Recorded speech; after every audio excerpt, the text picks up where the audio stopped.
statement and we'll be able to begin. Sounds good. Thank you.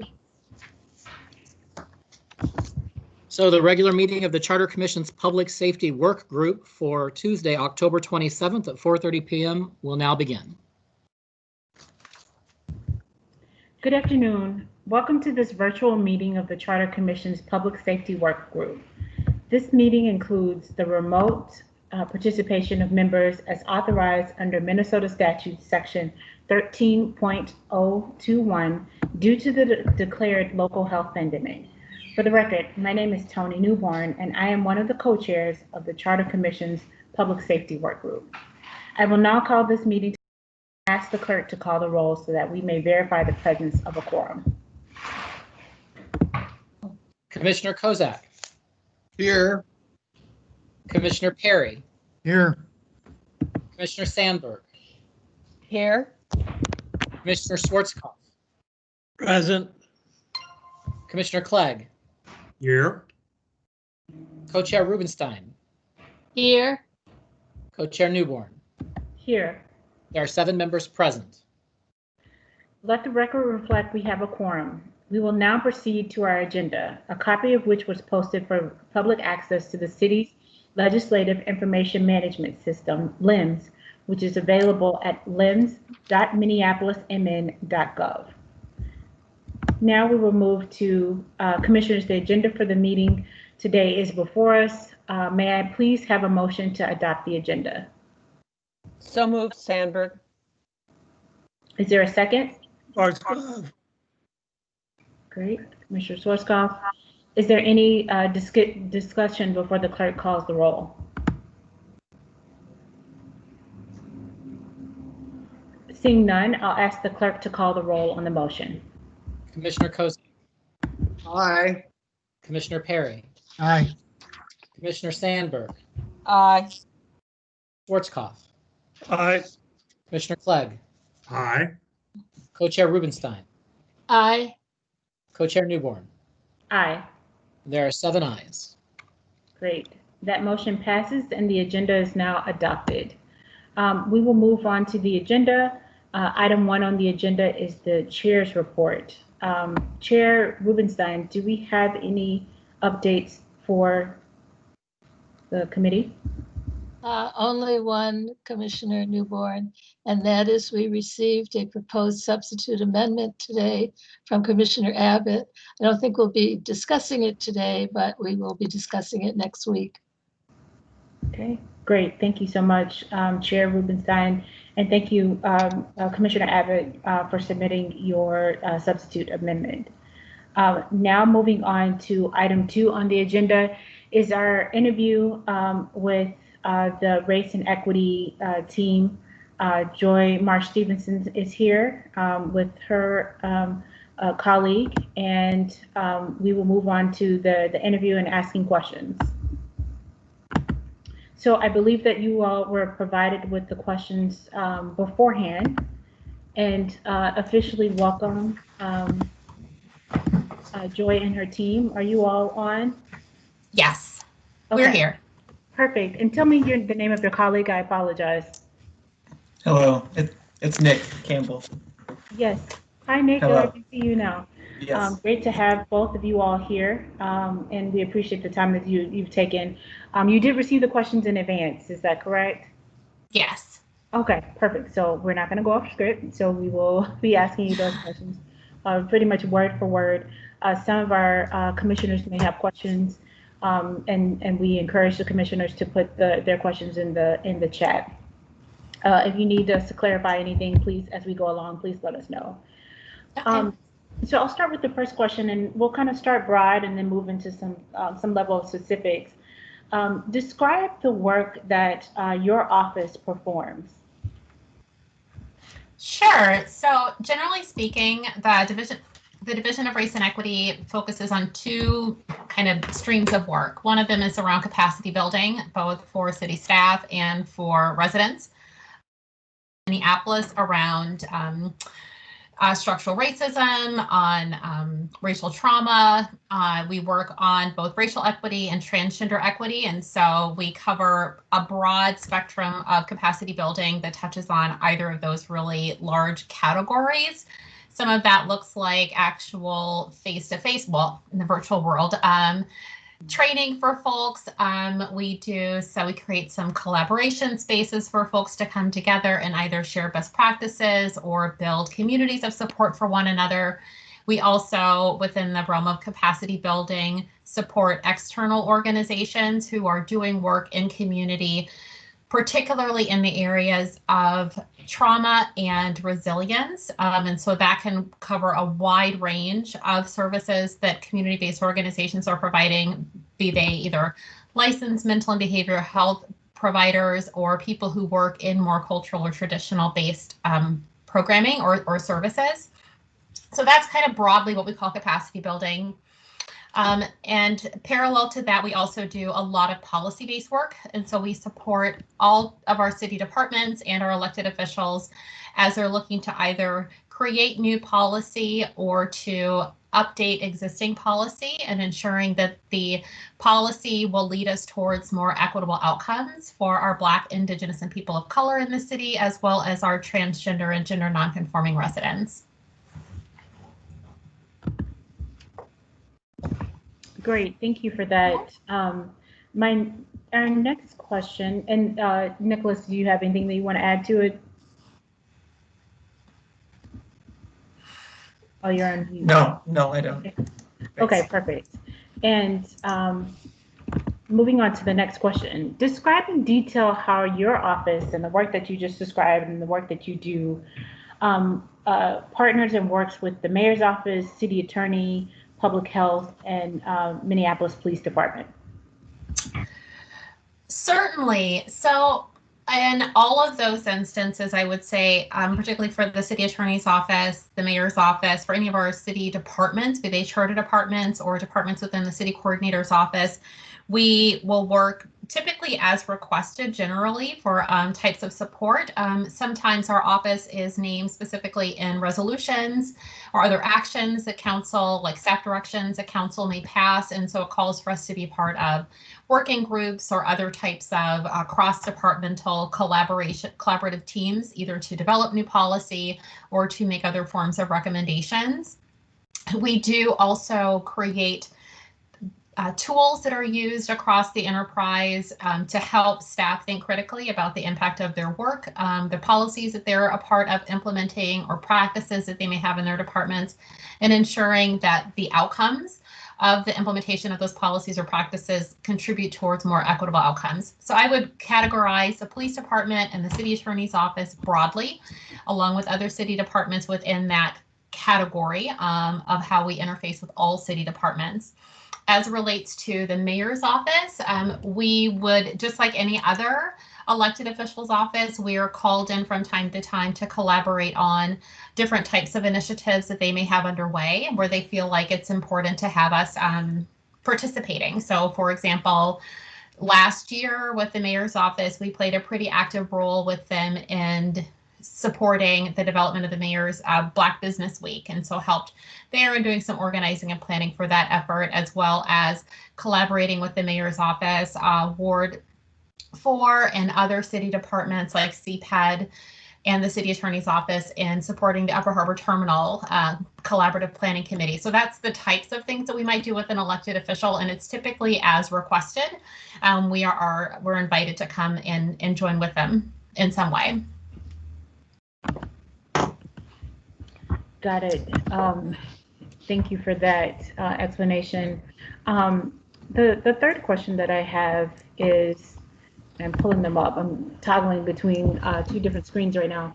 I am somewhat familiar with the work that you all do, and just kind of, we've gone some of the website, and I think you may have talked about this in your first explanation about the work that you perform, but could you explain, tell us a little bit about what is racial equity analysis, and what should be included in one when you do work with departments and you are asked to work on a particular issue and you're looking at your work through that equity lens?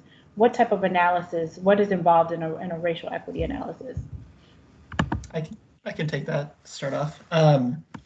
So in the context of our work in the city of Minneapolis, when we talk about a racial equity impact analysis, we're talking about kind of a standardized tool that our division has created and leads on, that is really meant to help staff, departments, leadership, even community members when there's work to develop policies or programs or ordinances, and even in cases of recommendations coming from boards and commissions, that the considerations of racial equity are being taken into account. So it's a standard set of questions, and that helps guide a process to understand what the impacts would be on Black, Indigenous, and people of color communities across our city.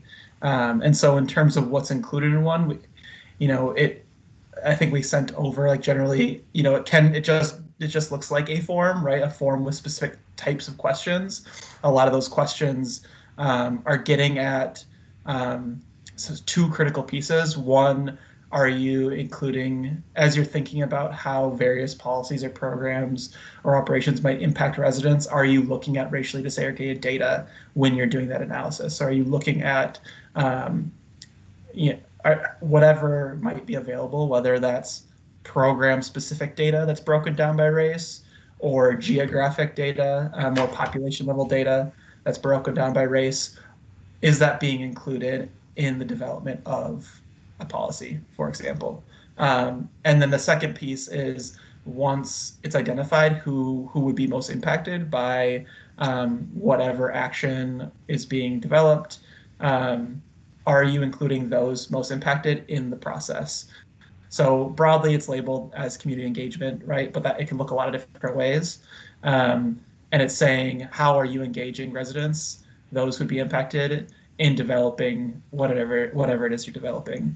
And then there's various questions to get at the analysis piece of, once you understand who's impacted, once you've included those who are impacted, the analysis piece of, like, there's questions to draw out, what will be the racial equity impacts, what would be potentially unintended consequences of a decision, what does accountability look like for this decision?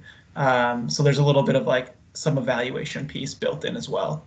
And it's really meant to get at, to take a pause, I'd say, right? So as decisions are being made, it's an intentional pause to say, okay, is what we're developing, we have this intent and we have an outcome we're trying to achieve. After going through this analysis, are we actually going to achieve what we say we want to achieve with this particular proposal, I'll call it. And so when we talk about a racial equity impact analysis, that kind of process is what we're talking about. So even though it in itself is a form, it's really meant to drive a process of making a decision. And so that's a tool like that isn't something unique to Minneapolis. Lots of cities implement similar tools like this. And even without this particular tool, the questions, the process have been used by various departments or staff, beyond just before this tool was even existed. But in terms of the city, our division really rolled out implementation of this tool this spring across the enterprise. Joy, is there anything that you would like to add to that explanation? Not at all. Okay, I have a follow-up question to that. As it relates to, and so thank you for the explanation around the impact analysis. Have you worked specifically with the MPD, police, the mayor's office, or any of the other departments, but starting with mayor's office and MPD, on a racial equity impact analysis? So I think you want to go ahead? I was just going to say, I think initially in the design of the racial equity impact analysis that we have, we engaged a variety of city staff some members of our Racial Equity Community Advisory Committee, staff from the mayor's office, and staff from Council Vice President Jenkins' office in designing, along with the clerks, and designing what the components of that racial equity impact analysis process would be for the city. And so to that end, yes, absolutely, we've had some very early engagement with the mayor's office, even in designing and imagining what that tool could look like, as well as additional education that went into for some of the leadership within the mayor's office to understand the tool and how we were rolling it out within the organization and what they could expect to see happening as staff began to adopt and implement it. With regard to MPD, I don't know that we've had any specific contact with them around the process, but I'll defer to Nick on that because he's closer to that than I am. Okay. Great, thank you so much. So, yeah, so again, part of the process is that these racial equity impact analysis, the tool or the process, can be used in like a variety of situation and contexts, right? Like it could be used on really big decisions. It could be used and be valuable in small decisions. But per our city's strategic and racial equity action plan that was adopted last year, it is required by council to be used in some specific instances. So while it could be beneficial in lots of ways, it is asked and required by council in the legislative process in a few specific ways. So anytime there's a resolution, anytime there's a policy or even a new policy or an update to an existing policy, or a change to a charter amendment. So there's these specific instances when it's required in that process. And so departments can request our assistance or our guidance if they're working on something and they want us to be involved, to provide support. We offer that to all departments. And so it's really up to the department, again, as Joy said, whether or not they request us to be involved in that process or want us to be involved in that process. And so I have not supported directly MPD. I think we've definitely supported health department on a few of their analysis for various items. But I know that MPD has done them for various, at least I've seen one that they've done at least for some sort of decision that was brought forth. I can't remember exactly what it was, but I think it might have pertained to some funding or something. So again, while we didn't provide direct assistance in that instance, I've seen they have used the tool in the past. Okay, great. And did I hear you correctly in saying that in some situations, city council is required to use the racial equity impact analysis? They've required departments or staff to use it in the legislative process. Got it. So that when certain decisions are coming before city council, a completed analysis needs to be a part of those documents that are coming before council. Okay, got it. So they're requiring departments to utilize the impact analysis. Yes, Okay. and just to add to that as well, with regard to the budget process, we have worked directly with the budget office and the mayor's office to strengthen the language and the inquiry that departments need to respond to within the budget process. So there's stronger language in the budget instructions around assessing the impact of any sort of budgetary request as it relates to being able to close racial disparity gaps. So that's another place where staff are required to respond to those sorts of questions. Okay, great. And this may be jumping ahead a bit, but I think it's related just because how the conversation is going. You all are familiar with the proposed amendment that came before this charter commission regarding the police. Okay. Did you, prior to this amendment coming before us, did you all have any involvement in working with the council in providing some level of racial equity analysis or utilizing the tool or being consulted about the proposed amendment prior to it being made? No. Nope. Okay. Would that be out of the, I know you just launched it officially in the spring, but would that be out of the ordinary for you to, or I guess not out of the ordinary since it's spring to summer, but would it be within your purview, I guess, in how you function and how you work with council to be an advisor or consultant or work with the council on such amendments? I would say that the ways in which we work with council and with council is really dependent upon the relationship that we have with a specific council member. And I'm not saying that to say that we've got favorites or they're some favor us. That's not my point. But like in some instances, we have council members who more actively reach out to us and include us in work from the very onset. Like I've got an idea.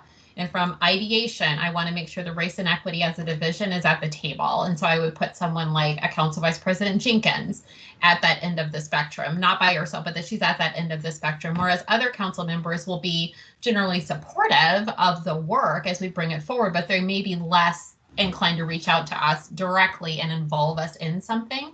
So your question around whether it's normative or not for us to be involved in something, and even in the drafting of a resolution, that really depends on who's authoring that resolution.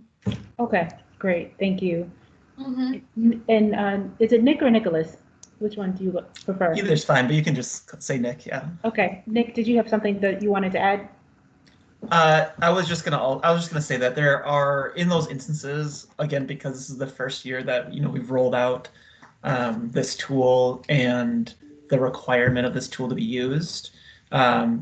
We're providing quarterly reports to council on its use, and so we didn't anticipate that 100% of the time that a racial equity impact analysis, when it should be used, that it is going to be used, right? Like we hope that number continues to climb, but I think we were at the last quarter update was around 30% of those that, and again, there wasn't that many, right? So that number skewed a little bit, but like was around 30% that should have been used, like when there should have been an equity analysis attached, and there was, right? And so, and now in this quarter, that's gone up to I think 40-something%. So recognizing that this is a new tool that's being rolled out, we know that there's instances when there should have been an analysis as a part of the development of a resolution or a policy or whatnot, and there's been cases where there hasn't been one done. And so just in terms of like, it's not out of the ordinary. There's other instances where we might not have been involved, or might not have been an analysis done for a particular action. Mm-hmm. Yeah, and I'll say one thing that has changed, that will continue to change in subsequent quarters, is the clerk's office has worked with the developers of our back-end legislative information management system to because the instances when it is required, that it triggers staff who are submitting requests for council action into that system to have to complete the racial equity impact analysis. So we are expecting that over time, we should either be hearing more from departments who have not familiarized themselves with that process in order to provide more coaching, because now in the times in which they're required to do it, there's no circumventing that. So there will theoretically always be one associated with those RCAs. And then the opportunity comes for us to do more digging in and supporting departments in increasing the quality of them as they shift their behavior change to more intentionally think about the impacts of their decisions on Black, Indigenous, and people of color. Great, thank you both for that responses to my multiple follow-up questions. I appreciate that. Moving on to the next, I'm familiar with the impact analysis, and so this is specific to the structure and what some of the questions that you all asked. Are there any gaps in data collection with respect to public safety in which the city now engages related to racial equity? It's the first part of the question. Would collecting such additional data be helpful in achieving equity in the racial equity analysis? So Nick and I met earlier today to kind of talk through the questions that you have here.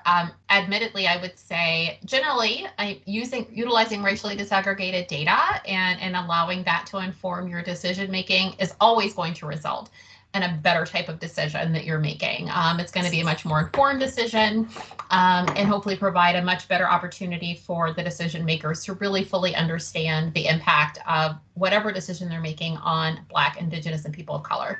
That's as true for MPD as it is for any other city department and anybody else making a decision.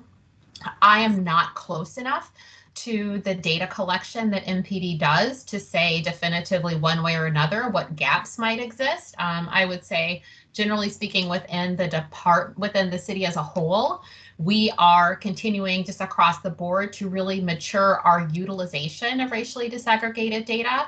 And so if there are, for instance, gaps, to your question, if there are gaps in the data that MPD is collecting, they're not unique in that regard. I would say that essentially a lot of the city departments are in a very similar position. Anything you want to add to that, Nick? I don't think so. Great, I appreciate that. The next question is, are you aware of best practices in other cities related to using data to enhance racial equity?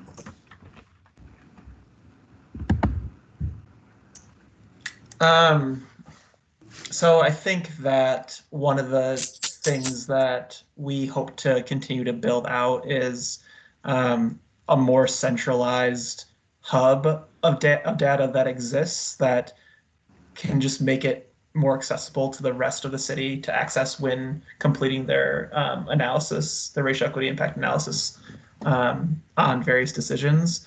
So I think right now, racially disaggregated data exists, right? And there's different levels of where it exists and what it pertains to.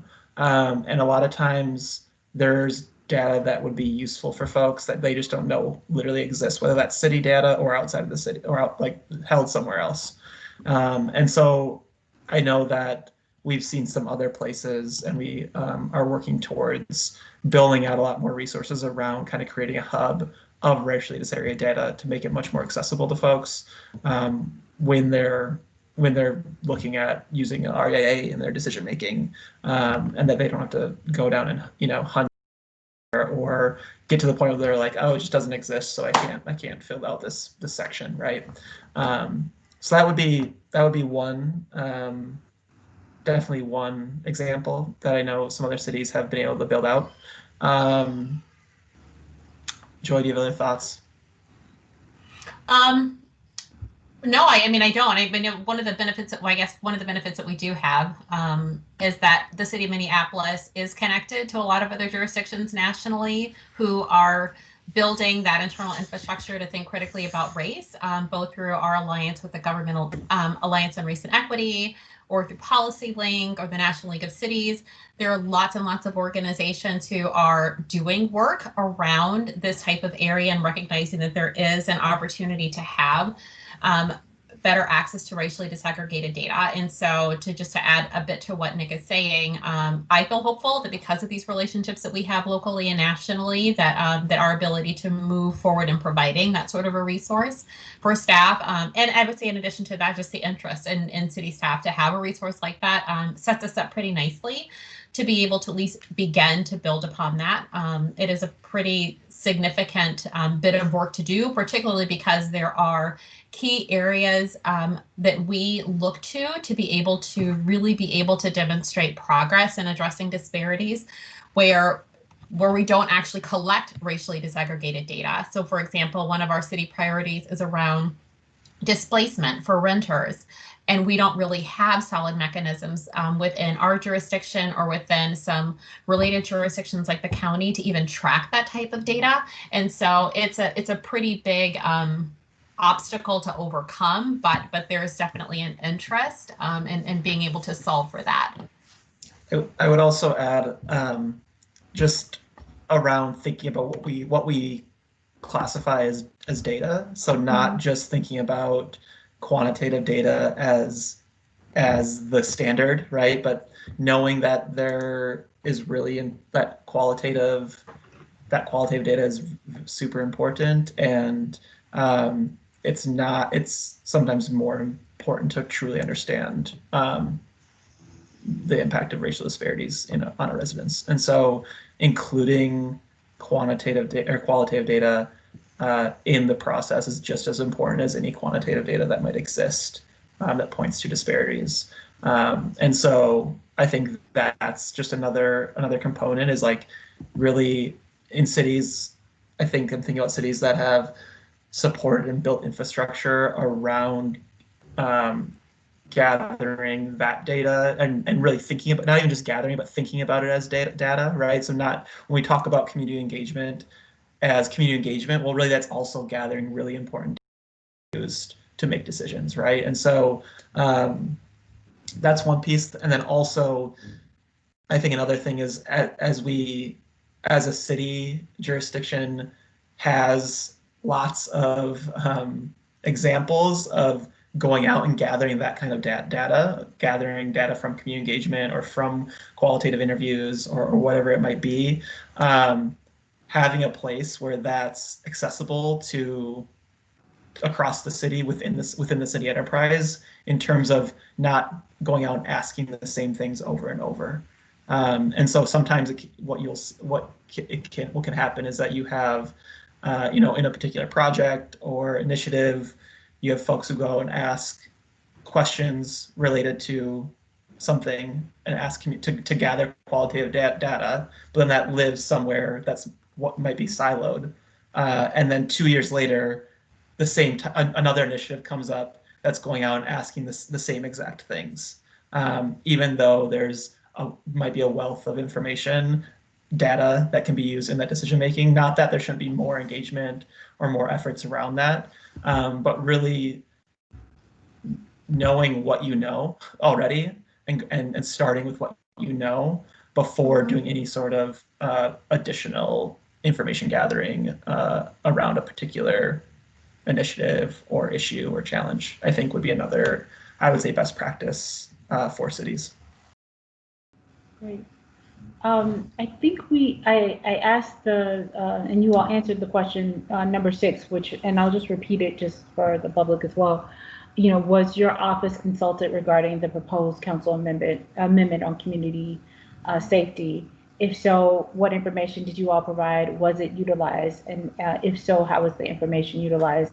I think we've answered that question, but I wanted to give you an opportunity to respond if you had additional information. I don't have anything else to add. Okay. So moving to the next question, which is in some shape a follow-up. What role has your office played in hosting community engagement events in response to the proposed amendment?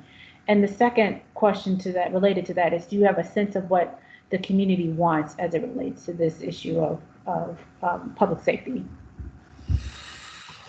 To the first question, what I'll say is our division, the Division of Race and Equity, was named explicitly in the resolution as part of the work group to come together and collaborate with other departments in implementing the resolution. And so in response to that, we did see clarity on exactly what that involvement looked like because it was not explicitly called out. And based on that clarity, began to develop a community engagement strategy based on the best practices that Nick just raised.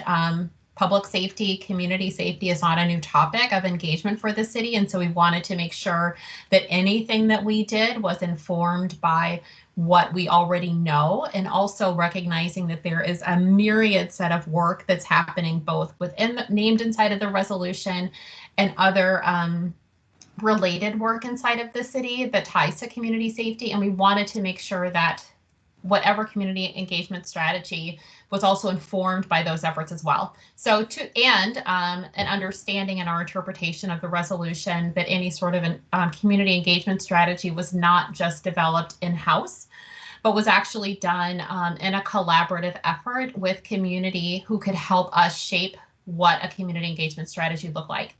that type of co-created engagement and responsiveness to community is something that we have actually done a significant amount of work in inside of the Division of Race and Equity. And so we felt pretty comfortable being able to develop the strategy and to be able to collaborate across the enterprise in implementing that strategy and have significant relationships inside of the communities who have historically experienced the most harm from structural racism as relates to community safety. And so we developed an initial proposal around community engagement, continued to advocate for and collaborate with other city departments and teams who had some of the related work to begin to build some of that infrastructure so that we had more of a supportive network between understanding what already exists, what is it that we already know, what are some strategies that we're either implementing already that we can make sure that we have an effective communication strategy with community to show them that this is a low-hanging fruit that we're already tackling, and these are the things that we know are potential opportunities that we want to collaborate with you in imagining whether these could be things we would want to implement. So we developed an approach based on that understanding and presented that approach and presented some of the needs that we saw as being important to come to the table and to have available to us, sought clarity where we needed to have clarity sought. And that would have been back in the August timeframe. And since that time, the City Council has decided to take a different approach with regard to community engagement, and that work is now being coordinated through the Health Department, specifically the Office of Violence Prevention, and we are no longer participating in that work.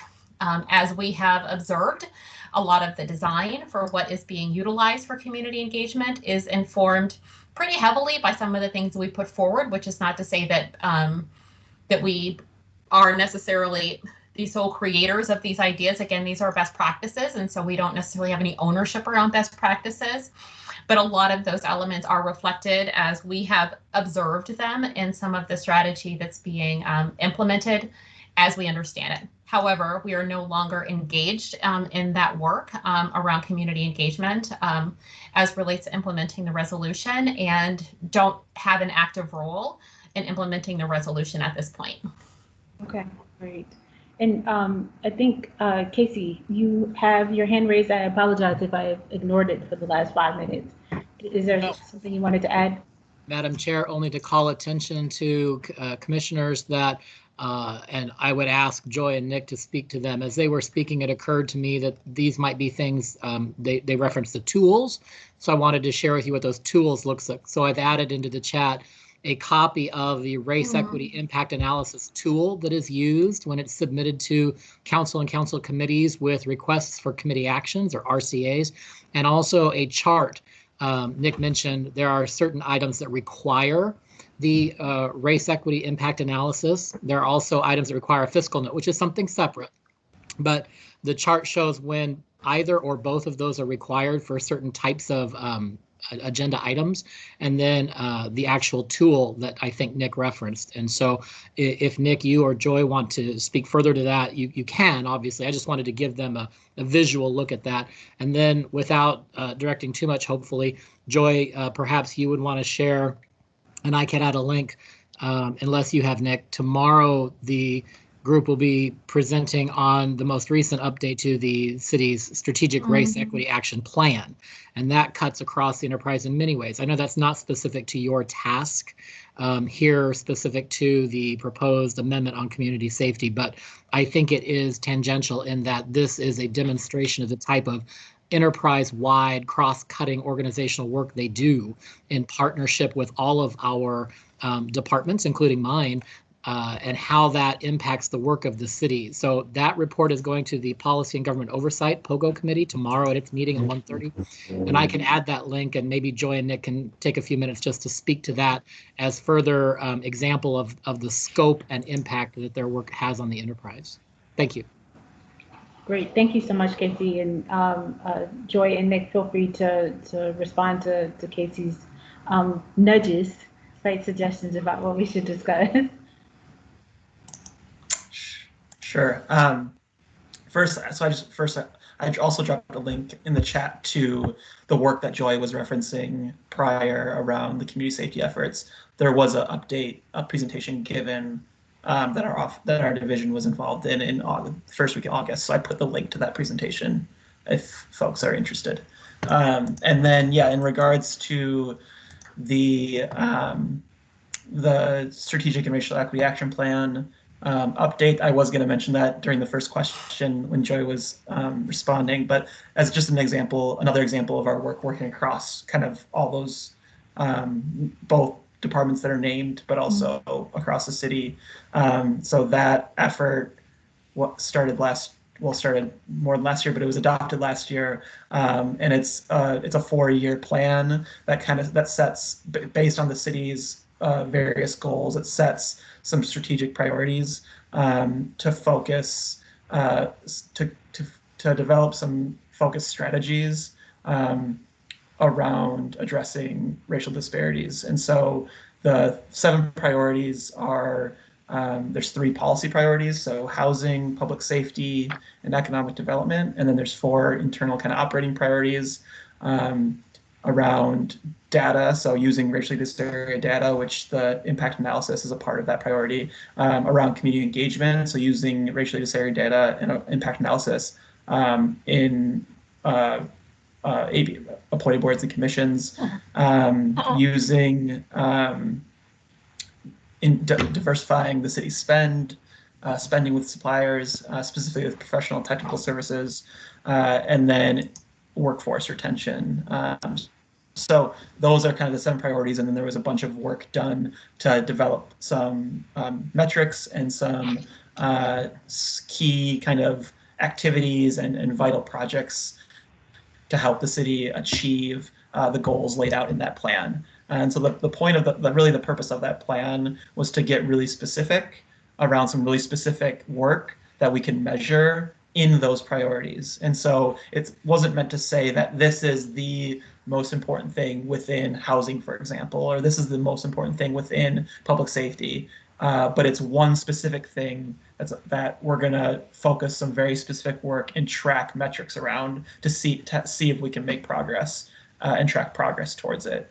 And so we give updates to City Council quarterly on that plan, where we provide the updated metrics and the updated activities that process owners are working towards. And as Casey put the link in, that update for Q3 is tomorrow.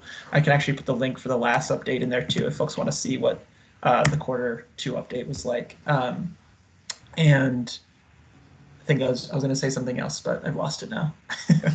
Hopefully, Yeah. Is there anything you want to add to what Nick had said?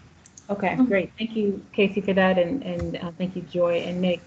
Commissioner and Chair Rubenstein, you have your hand raised? Yes, thank you, Commissioner Newborn.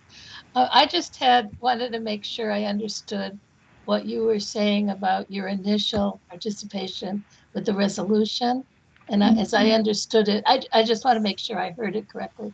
As I understood it, you were one of the groups named as part of that process, that you sought clarity as to what they wanted, basically, and that you had begun working on a community engagement plan and identify community members or groups to talk to, which I would guess was qualitative analysis you just talked about. But I wondered where that process stopped when the City Council decided to go in a different direction. If you had gotten as far, in other words, starting to talk to those community members. To your question about, so we had not actually gotten as far as talking so much to or actively collecting the qualitative data from community members. We had gotten as far as identifying key communities that we wanted to prioritize in any form of engagement. We had begun to look through our own network of community partners with whom we've worked in the past, because a lot of our work is external facing and we do rely very heavily on community partners to do our work. So we had done some of that preliminary work. But again, we interpreted the resolution to state that any sort of community engagement plan, a formal plan, was something that council wanted to be co-created between not just city staff putting something together, but actually bringing some of these folks together. So we had not actually taken the initiative to begin bringing people together because we were looking for clarity. There was, we were aware that there were several additional conversations happening between council and the mayor's office, for instance, that around both the reimagining community safety, as well as finding opportunities to align some of this work with some of the efforts that the mayor's office was leading around reforming public safety. And so because there were some other conversations happening that we weren't at the table for, we were seeking some clarity, specifically to the timing around when things changed. I don't know. They just changed. Yeah. And the next thing we knew, it was going in a different direction. And maybe it's some of it's 2020, maybe it's some of it just COVID and me being old. I don't know, but it changed.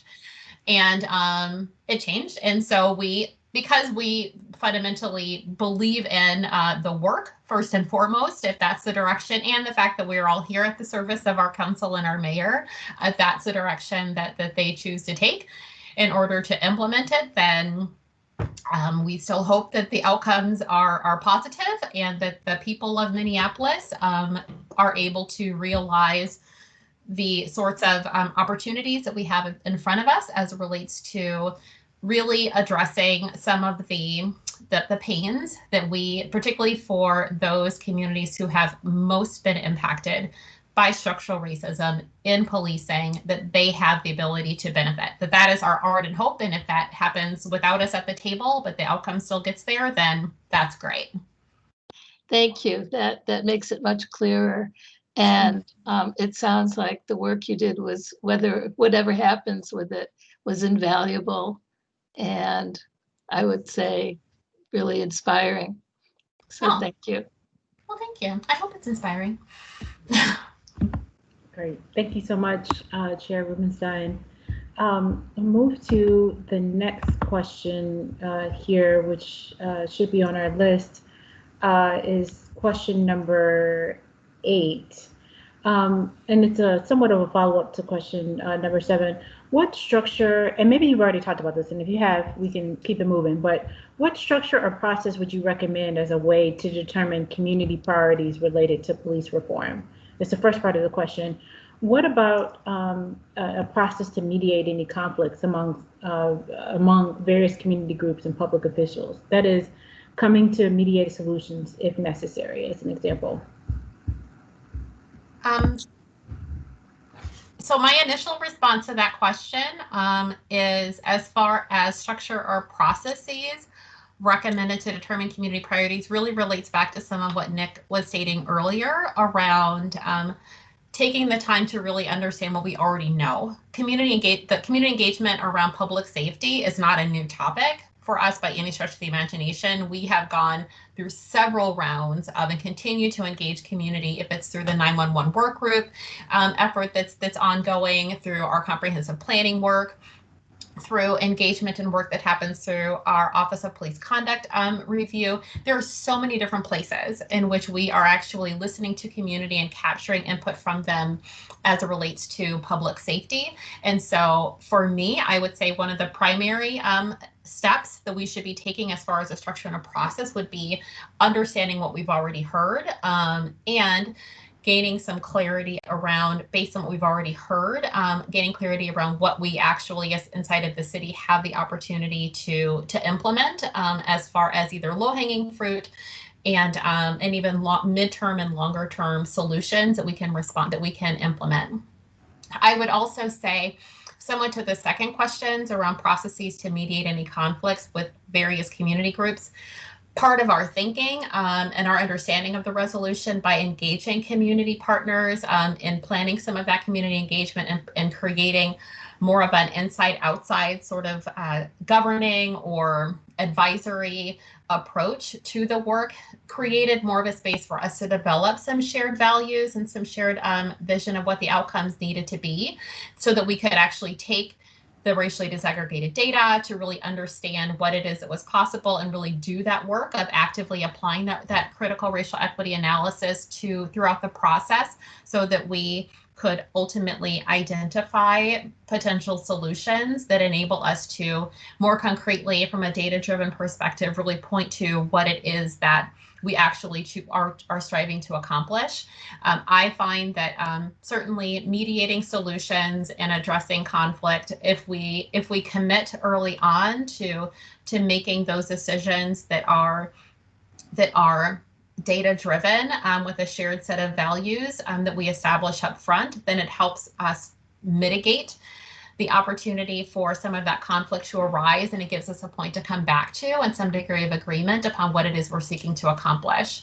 And it's that level of specificity that sets groups like this up for success, while also recognizing that this is a very challenging topic for individuals, and that there's a tremendous amount of trauma that exists when we start talking about policing.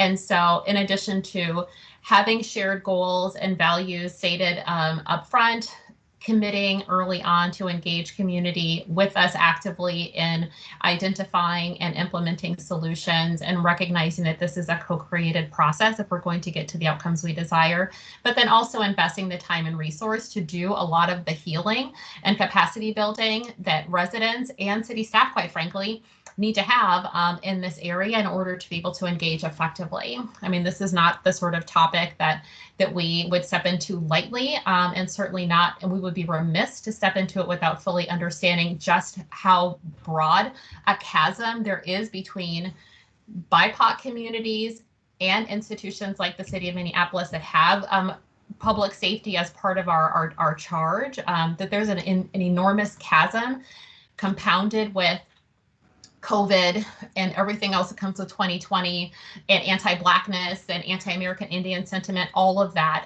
that we can't step into that lightly. And so both taking the time to do the healing, coming up with a set of shared values between community and the city and how we're going to do that work, and actually establishing upfront how we collectively are going to address conflict if it arrives, I think are some pretty core best practices that we should be implementing in any sort of engagement that we're doing, particularly on the subject of community safety.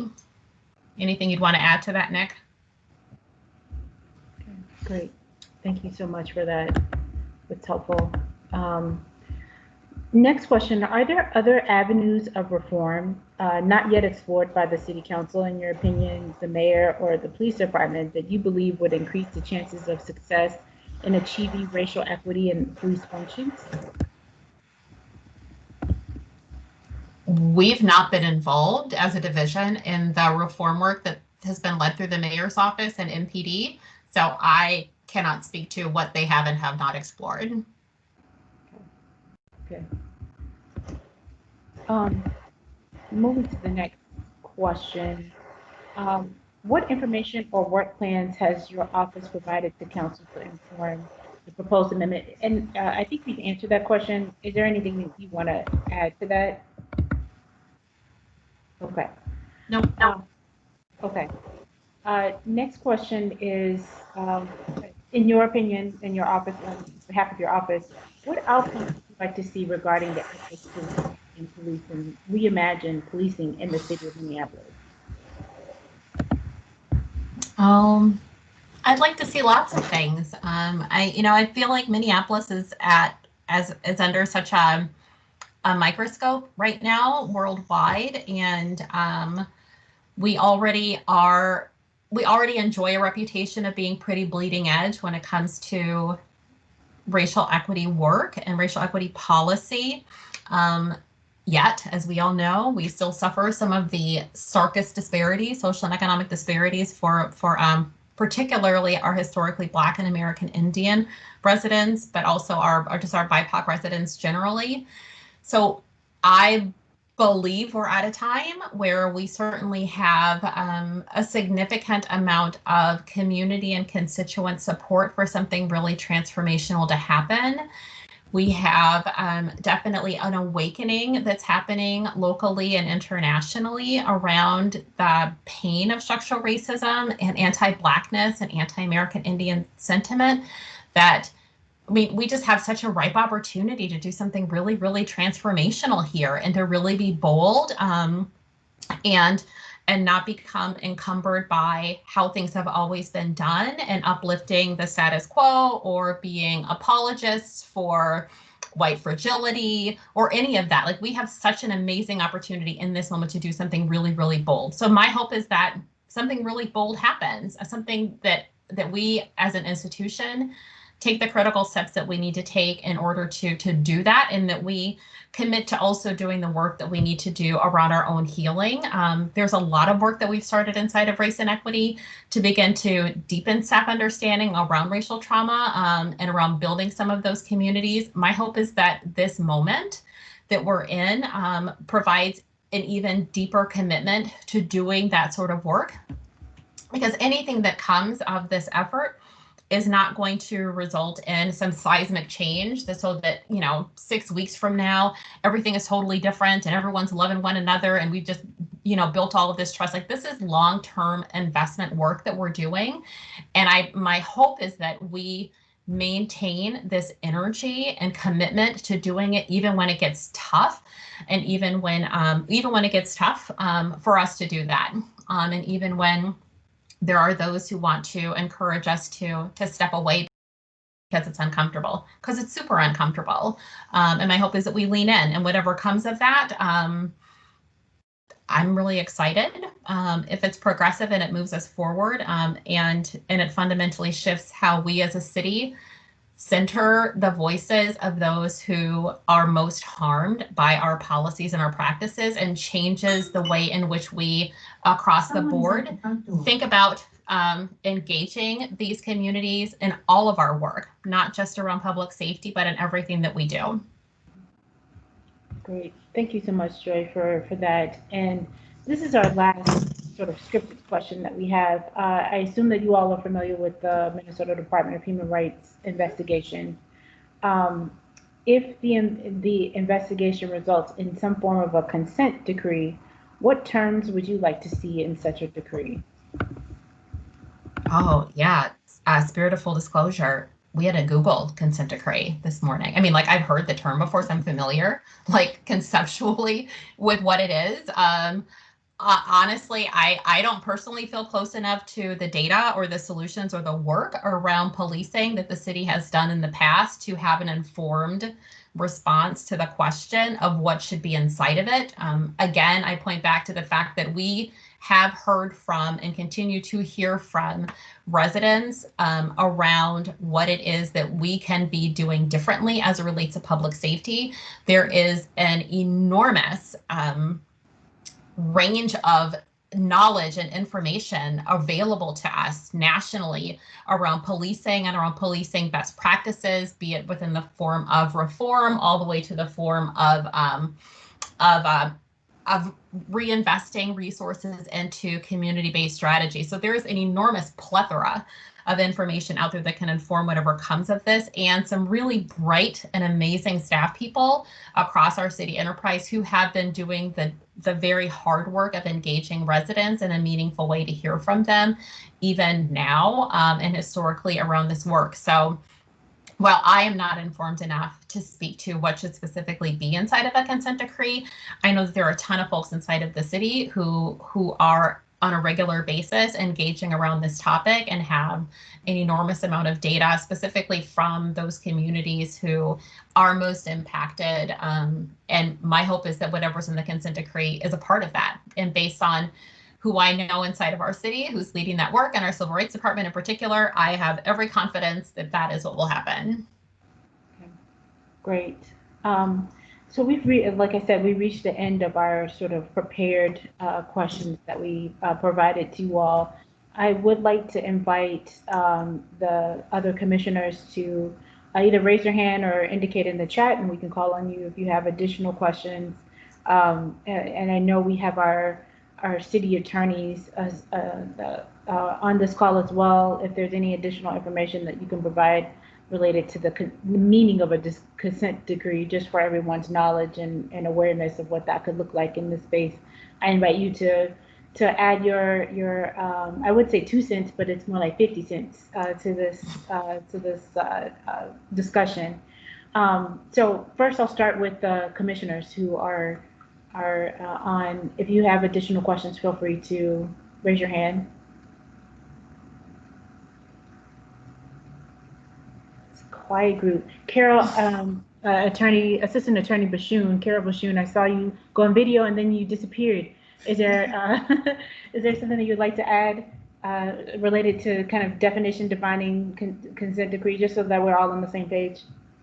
Well, I really haven't dealt with this particular consent decree. I know in the past we've had consent decrees, and they're usually long-term, and it lays out the actions that the city will take in the future. There might be processes that the city has to follow. There might be changes in rules and regulations for a department.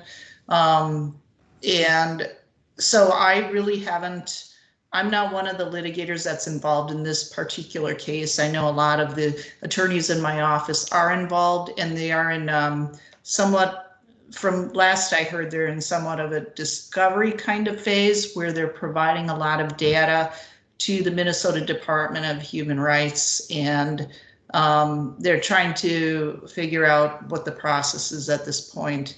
But usually it's a consent decree. It's the court will have jurisdiction over a consent decree, usually for quite a few years. It could go like a 10-year period. It could go less. It depends on what the agreement is.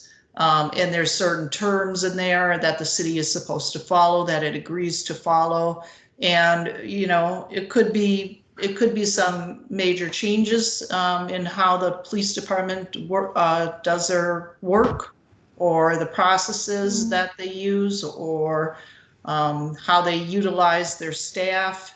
It could run the gamut, but usually there is usually the court has jurisdiction over something like that, and I don't know if that's going to be the case in this. But you know, and if we're not following it, then it can be looked at, reopened, or renegotiated. But I'm just telling you some general information. I've never really been involved in creating a consent decree.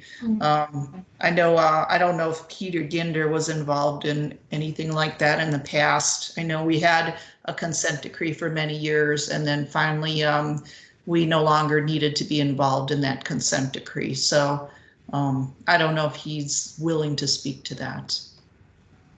Commissioner Ginder, Assistant Attorney Carol Bashoon just put you on the spot to answer questions in your formal capacity. Do you have some insight? Well, I don't know if I have any particular insight. This case is a little bit unusual position because typically cities don't ask to be joined into a consent decree. It usually comes as a result of litigation where it's part of a settlement negotiations. Parties are agreeing to do it, or it's forced upon the city as a resolution. And there are issues with the consent decree in the sense of, even though the city wants to do it, is at some point you have to remember is that if you do enter into a consent decree, the city does lose some ability to govern its own affairs. And at some point you say, well, you know, that's kind of why we're here, but there may be a point 2 years down the line where the city council or the mayor or the police administration kind of go say, well, this was a good idea back at the time, but we want to do these things now. You know, what's happening in our world has changed. So, you know, when you enter the consent decree, you have to be very thoughtful about what it entails and also how long it's going to endure. Probably the most well-known one was the fire department's consent decree that went on 20-some years, and it actually lost sight of what the whole purpose was.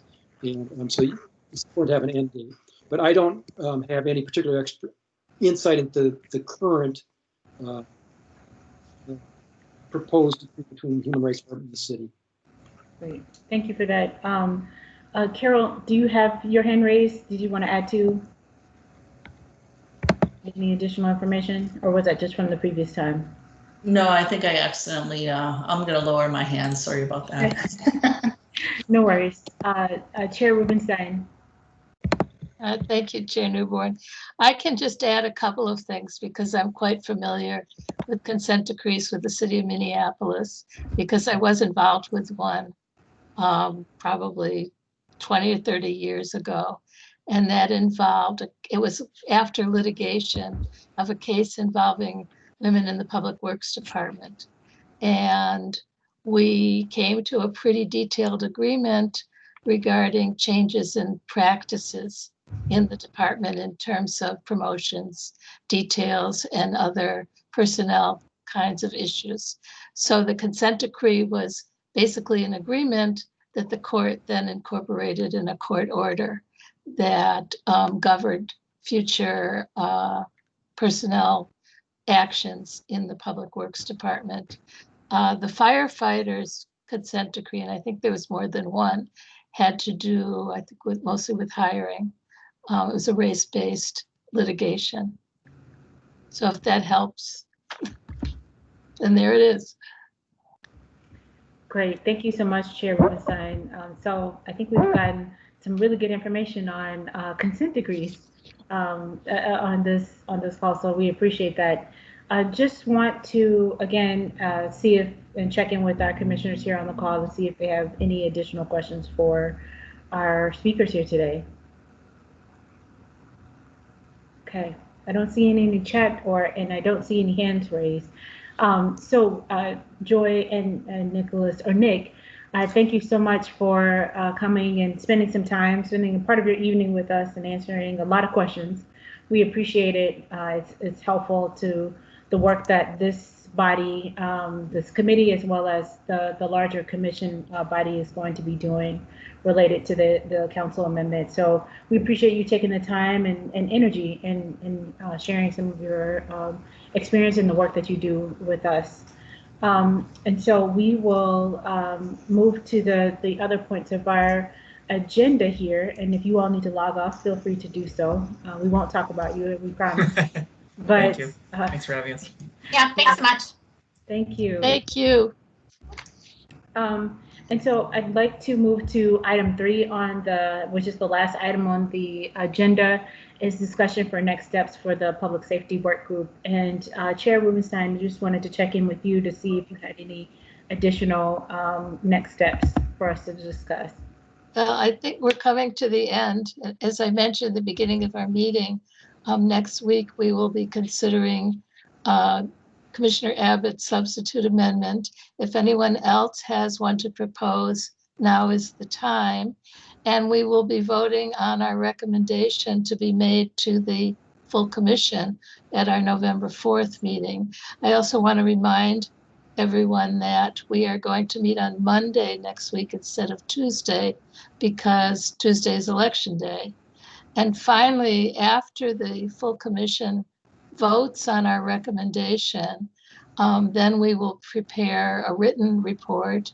We probably, as a work group, will have one more meeting to finalize that report, consistent with the recommendation, of course, and then present it to the December commission meeting. So those are the next steps.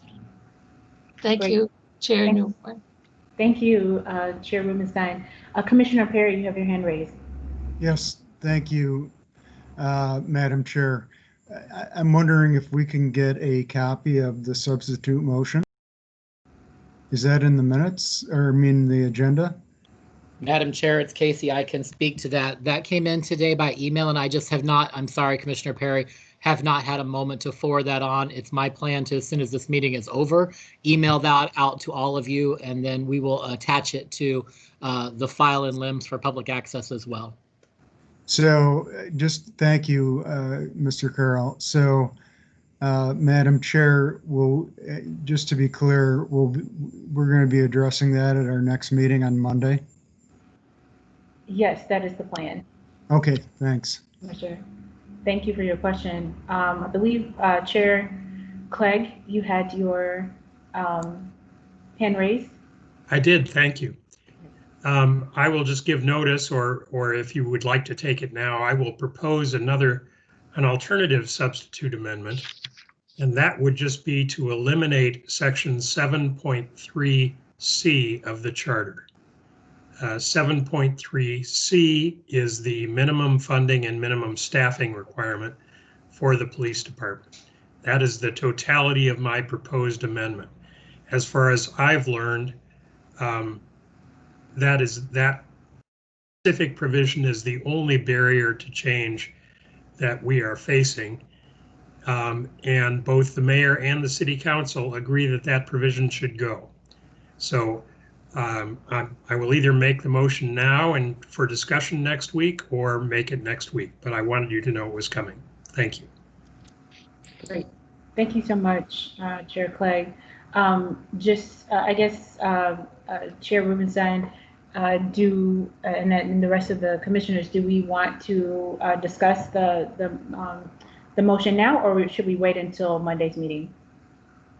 I would propose waiting till our next meeting because we have very little time in this one. And next week we can the meeting will be devoted totally to our recommendation, which could be a substitute amendment. It could be rejection or acceptance. Okay, great. So we will move forward with having a full discussion at our Monday's meeting. I think Commissioner Schwarzkopf, you had your hand raised. Yes, I do, Madam Chair. I was wondering, when we talk about the full recommendation, who's going to be writing that or proposing that? Because I'm looking forward to that, whatever it might be. I was going to look for volunteers. It sounds like it's you. We actually haven't talked about that as of yet, and so I assume that we would discuss that at Monday's meeting. Thank you very much. Great. And Carol, I just want to make sure you didn't raise your hand by accident. No, this was intentional. Okay. I just wanted to mention that for section 7.3C, I believe that's what Commissioner Clegg is talking about. There is that tax provision in that section 7.3C. So I would recommend that this work group consider, if it's going to propose eliminating 7.3C, whether you should consider whether the provision related to the taxation should remain in that. I don't know if anybody in the work group has looked into the effectiveness of that tax provision and whether we've used it and whether we could use it in the future and whether it would be necessary to keep it in the charter, but I just wanted to bring that issue up. Great. Thank you so much. Carol, Chair Clegg, did you have a response to that? I did. Just as background, I'm told that we are not currently using that funding provision, but could conceivably use it in the future. Okay, so I just would recommend that you consider whether that part of the provision could remain or whether you would just get rid of all of it. So I just wanted to mention that. Okay, great. Sounds good.